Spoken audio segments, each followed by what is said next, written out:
You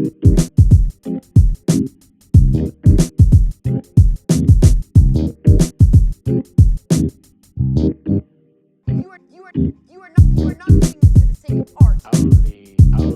things that are created and not destruct. Whatever it is to look forward to, and whoever it is to chase that I take away. If it works on the page, I know I can make it work on the movie screen. Le cinéma, c'est avant tout parler du monde donc, mais surtout qu'un auteur nous parle de sa vision du monde, qu'elle soit pleine d'espoir ou jalonnée par la perte de conscience et d'humanité.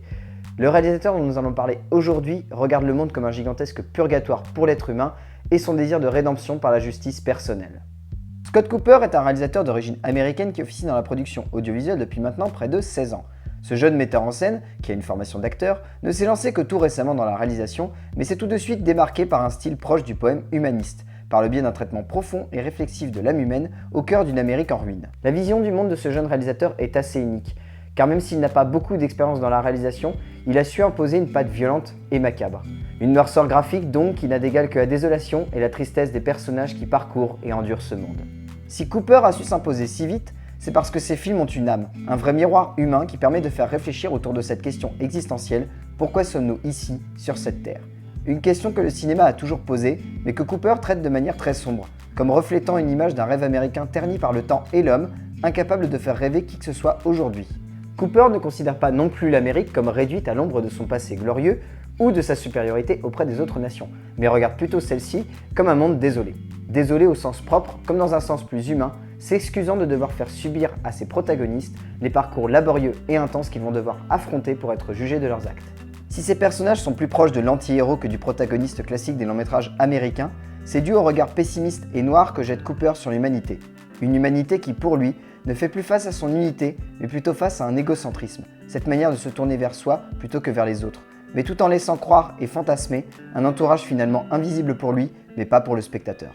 Développant ainsi cette idée que nous ne sommes finalement que des animaux voués à se dévorer émotionnellement et physiquement, Cooper laisse cette misère humaine se développer face à sa caméra, se servant ainsi du cinéma comme d'un exutoire face à une haine contre la perte de conscience de l'être humain face à ses congénères, Cooper donnant ainsi un sens destructeur à ces images. Il jette ainsi sur l'écran une violence d'une rare cruauté, qui ne trouve pas forcément un sens graphique, mais plutôt un sens humain encore une fois, cette idée que le non-dit est plus parlant que la dureté de notre monde, prouvant ainsi par là même que la puissance de l'image provient souvent de ce que l'on ne montre pas, plutôt que de ce que l'on voudrait expliquer, démontrant ainsi que cette haine de l'homme, elle est invisible, et nous cherchons à l'éviter, mais elle reste là, cachée dans l'ombre, que seule la lumière du projecteur peut révéler.